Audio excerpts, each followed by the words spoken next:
Hello and welcome to the study law. मैं हूं advocate Rohit Agarwal और आज हम सेक्शन 24 से लेकर के सेक्शन 25A तक कवर करेंगे। यानी आज आप लोगों का चैप्टर 2 ऑफ CRPC कंप्लीट हो जाएगा। आज हम सबसे पहले सेक्शन 25A से स्टार्ट करेंगे। मैं चाहता हूं कि सबसे पहले आप लोगों को एक हायरार्की सिस्टम समझ में आ जाए कि कौन व्यक्ति किसके सबऑर्डिनेशन में होता है।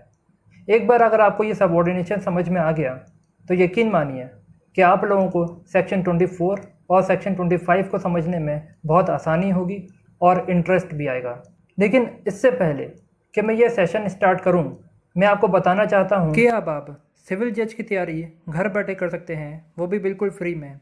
बस आपको करना इतना है कि आपको इस चैनल को सब्सक्राइब करना है और बेल आइकन में क्लिक करना है ताकि आप मेरे हर आने वाले वीडियोस की नोटिफिकेशन सबसे पहले पा सकें। तो चलिए बिना देर किए चालू करते हैं आज का session. Section 25A directorate of prosecution सब सेक्शन 1। यहाँ बताया जा रहा है कि स्टेट गवर्नमेंट अपने स्टेट में एक डायरेक्टरेट ऑफ प्रोसिक्यूशन एस्टेब्लिश करेगी और उस डायरेक्टरेट ऑफ प्रोसिक्यूशन में डायरेक्टर ऑफ प्रोसिक्यूशन और डिप्टी डायरेक्टर ऑफ प्रोसिक्यूशन का अपॉइंटमेंट किया जाएगा। आगे सब सेक्शन 2 में बताया जा रहा है कि जो डायरेक्टर ऑफ प्रोसिक्यूशन होंगे और डिप्टी डायरेक्टर ऑफ प्रोसिक्यूशन होंगे, उनकी पोस्ट के लिए वही व्यक्ति एलिजिबल होंगे जिन्होंने एज एन एडवोकेट कम से कम 10 साल तक कोर्ट में प्रैक्टिस की हो और इनका अपॉइंटमेंट हाई कोर्ट के चीफ जस्टिस के द्वारा किया जाएगा। आगे सब सेक्शन 3 में बताया जा रहा है कि जो डायरेक्टरेट ऑफ प्रोसिक्यूशन है जिसका एस्टेब्लिशमेंट सब सेक्शन 1 में किया गया था, उसमें एक हेड होगा और वो होगा डायरेक्टर ऑफ प्रोसिक्यूशन। और ये स्टेट गवर्नमेंट की जो होम मिनिस्ट्री होगी, होम डिपार्टमेंट होगा, उसका जो हेड होगा उसके डायरेक्ट कंट्रोल में होंगे। अभी जो हेड होता है जनरली वो एक IAS ऑफिसर होता है। सेंट्रल में भी जो सेंट्रल गवर्नमेंट में जो होम मिनिस्ट्री है उसका जो सेक्रेटरी है वो भी एक IAS ऑफिसर होता है और स्टेट गवर्नमेंट में जो होम मिनिस्ट्री है उसका जो हेड होता है वो भी एक IAS अधिकारी होता है। आगे सबसेक्शन 4 में बताया जा रहा है कि जो डिप्टी डायरेक्टर ऑफ प्रोसिक्यूशंस होंगे वो डायरेक्टर ऑफ प्रोसिक्यूशंस के सबऑर्डिनेट में होंगे। आगे सबसेक्शन 5 में बताया जा रहा है कि स्टेट गवर्नमेंट के द्वारा जो भी public prosecutor, additional public prosecutors और स्पेशल पब्लिक प्रोसिक्यूटर्स सेक्शन 24 के सबसेक्शन 1 और सबसेक्शन 8 के अधीन अपॉइंट किए गए हैं, अगर उन्हें हाई कोर्ट में केसेस को ट्राई करने के लिए अपॉइंट किया जाता है तो फिर वो डायरेक्टर ऑफ प्रोसिक्यूशन के सबऑर्डिनेशन में होंगे। और सबसेक्शन 6 में बताया जा रहा है कि स्टेट गवर्नमेंट के द्वारा अगर public prosecutor, additional public prosecutors और स्पेशल पब्लिक प्रोसिक्यूटर्स को सेक्शन 24 के सबसेक्शन 3 और सबसेक्शन 8 में अपॉइंट किया जाता है और इसके साथ ही साथ असिस्टेंट पब्लिक प्रोसिक्यूटर्स को जो सेक्शन 25 में अपॉइंट किए गए हैं, उन्हें अगर डिस्ट्रिक्ट कोर्ट में केसेस को ट्राई करने के लिए या कंडक्ट करने के लिए अपॉइंट किया जाता है तो फिर वो डिप्टी डायरेक्टर्स ऑफ प्रोसिक्यूशंस के सबऑर्डिनेशन में होंगे। आगे सबसेक्शन 7 में बता रहा है कि डायरेक्टर ऑफ प्रोसिक्यूशन और डिप्टी डायरेक्टर ऑफ प्रोसिक्यूशन के जो भी पावर्स और फंक्शंस होंगे उन्हें state government by notification specify करेगी। और आगे कह रहा है कि डिप्टी डायरेक्टर ऑफ प्रोसिक्यूशन का जो भी एरिया होगा, क्योंकि ये हर डिस्ट्रिक्ट में अपॉइंट किए जाते हैं केसेस को ट्राई करने के लिए, तो इसलिए इनका अलग अलग एरिया होता है। तो जो डिप्टी डायरेक्टर ऑफ प्रोसिक्यूशंस का एरिया होगा वो भी state government by notification specify करेगी। आगे सबसेक्शन 8 में बता रहे हैं कि जो एडवोकेट जनरल होंगे उनके ऊपर इस सेक्शन का कोई भी प्रोविज़न अप्लाई नहीं करेगा तब तक जब तक वो एज अ पब्लिक प्रोसिक्यूटर्स अपने फंक्शंस को एक्सरसाइज कर रहे हैं। अगर वो फिर पब्लिक प्रोसिक्यूटर की हैसियत में काम नहीं कर रहे तो फिर ये प्रोविजंस उनके ऊपर अप्लाई करेंगे। अब आते हैं हम सेक्शन 24 में। Section 24 public prosecutors sub section 1। हर हाई कोर्ट के लिए सेंट्रल गवर्नमेंट और स्टेट गवर्नमेंट एक पब्लिक प्रोसिक्यूटर और एक से ज़्यादा एडिशनल पब्लिक प्रोसिक्यूटर्स को अपॉइंट कर सकती है हाई कोर्ट से कंसल्ट करने के बाद, ताकि वो सेंट्रल गवर्नमेंट के बिहाफ में या स्टेट गवर्नमेंट के बिहाफ में प्रोसिक्यूशन कर सकें, अपील कर सकें या दूसरी प्रोसीडिंग्स को चला सकें। यहाँ पर जो सेंट्रल गवर्नमेंट के बिहाफ में बात आ रही है, यानी कि जो ऐसे ऑफेंडर्स हैं जिन्होंने सेंट्रल गवर्नमेंट के अगेंस्ट या इस देश के अगेंस्ट अपराध किया है तो ऐसे अपराधियों को सेंट्रल गवर्नमेंट प्रोसिक्यूट करती है। फॉर एग्जांपल सेडिशन का मामला जो अगर सेंट्रल गवर्नमेंट के अगेंस्ट हो, या फिर कोई क्रिमिनल कॉन्स्पिरेसी करने का मामला हो, या गवर्नमेंट ऑफ इंडिया के अगेंस्ट वॉर करने का मामला हो।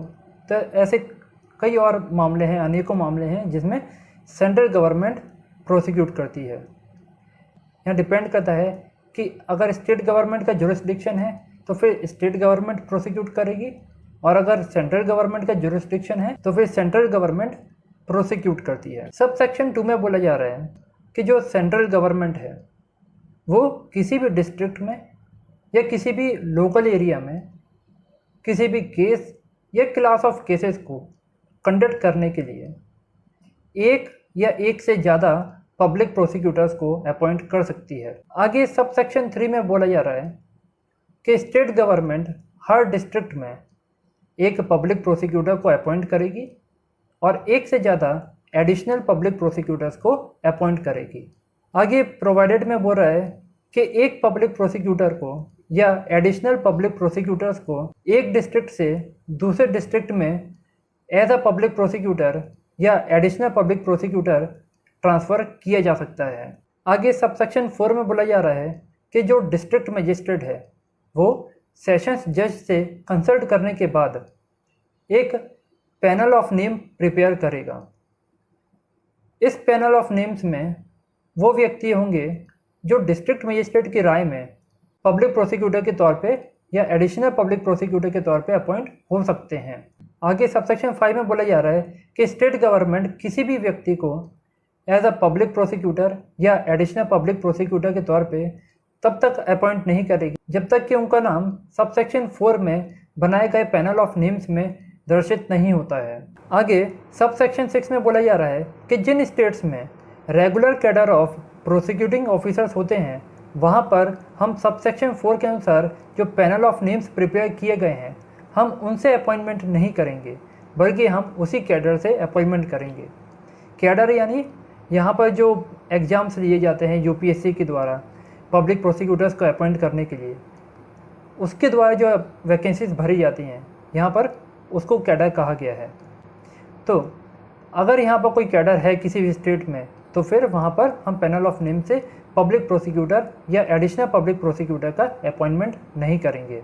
आगे प्रोवाइडेड में लिखा है कि अगर स्टेट गवर्नमेंट को लगता है कि रेगुलर कैडर में ऐसा कोई भी व्यक्ति नहीं है जिसे पब्लिक प्रोसिक्यूटर या एडिशनल पब्लिक प्रोसिक्यूटर के तौर पे अपॉइंट किया जा सके तो फिर वहाँ पर स्टेट गवर्नमेंट जो सबसेक्शन 4 में जो पैनल ऑफ नेम्स प्रिपेयर किए गए थे वहाँ से फिर अपॉइंटमेंट करेगी पब्लिक प्रोसिक्यूटर्स का और एडिशनल पब्लिक प्रोसिक्यूटर्स का। आगे एक्सप्लेनेशन में दिया है clause a regular cadre of prosecuting officers क्या होता है, इसके बारे में डेफिनेशन दी है। Regular cadre of prosecuting officer कुछ और नहीं बल्कि एक पोस्ट होती है जिसमें public prosecutors, additional public prosecutors या फिर असिस्टेंट पब्लिक प्रोसिक्यूटर का अपॉइंटमेंट या प्रमोशन किया जाता है। आगे क्लॉज बी में प्रोसिक्यूटिंग ऑफिसर को एक्सप्लेन किया गया है। प्रोसिक्यूटिंग ऑफिसर वो व्यक्ति है जिसे public prosecutor, additional public prosecutor या असिस्टेंट पब्लिक प्रोसिक्यूटर के फंक्शंस को एक्सरसाइज करने के लिए ऑथराइज किया गया है। सबसेक्शन 7 में बताया जा रहा है कि सबसेक्शन 1, सबसेक्शन 2, सबसेक्शन 3, सबसेक्शन 6 में जिन प्रोसिक्यूटिंग ऑफिसर्स को अपॉइंट किया गया है कोई व्यक्ति उस अपॉइंटमेंट के लिए तब तक एलिजिबल नहीं होगा जब तक उसने एज एन एडवोकेट 7 साल तक प्रैक्टिस कंप्लीट नहीं कर ली हो।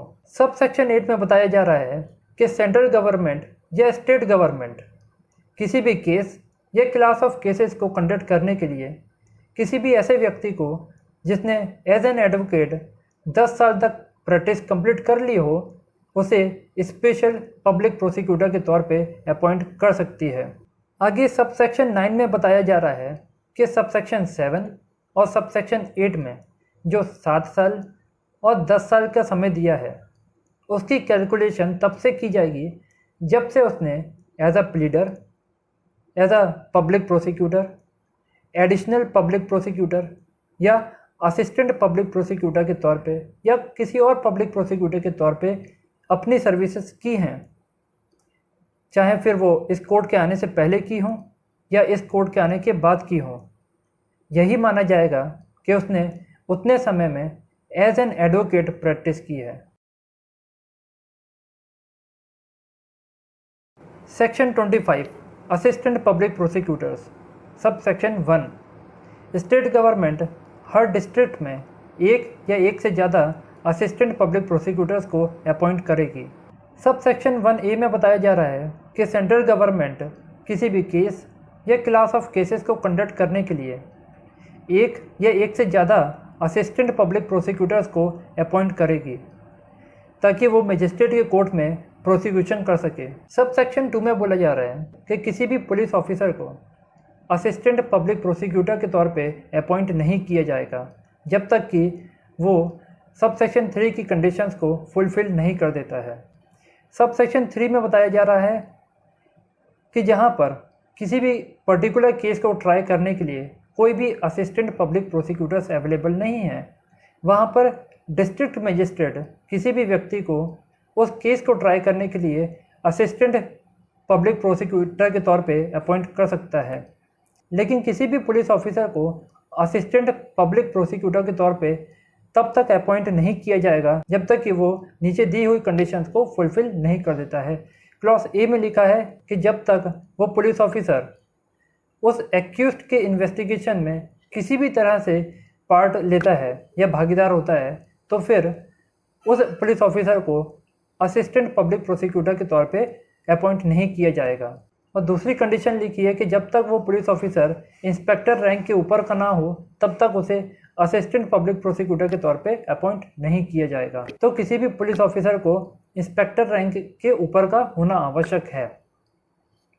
यहाँ पर असिस्टेंट पब्लिक प्रोसिक्यूटर का मतलब है ADPO जो आप लोग एग्ज़ाम देते हैं। तो सेक्शन 25 के अंतर्गत ADPO का अपॉइंटमेंट होता है। So this is the end of the video. उम्मीद करता हूँ कि आपको यहाँ पर बहुत कुछ जानने को मिला होगा। आपके इस वीडियो से रिलेटेड अगर कोई क्वेश्चंस हैं या सजेशंस हैं तो आप मुझे नीचे कमेंट बॉक्स में लिख करके बता सकते हैं। मैं कोशिश करूँगा कि मैं आप सभी के क्वेश्चंस का आंसर दे सकूँ। तो चलिए जल्द ही मिलेंगे अगली वीडियो में।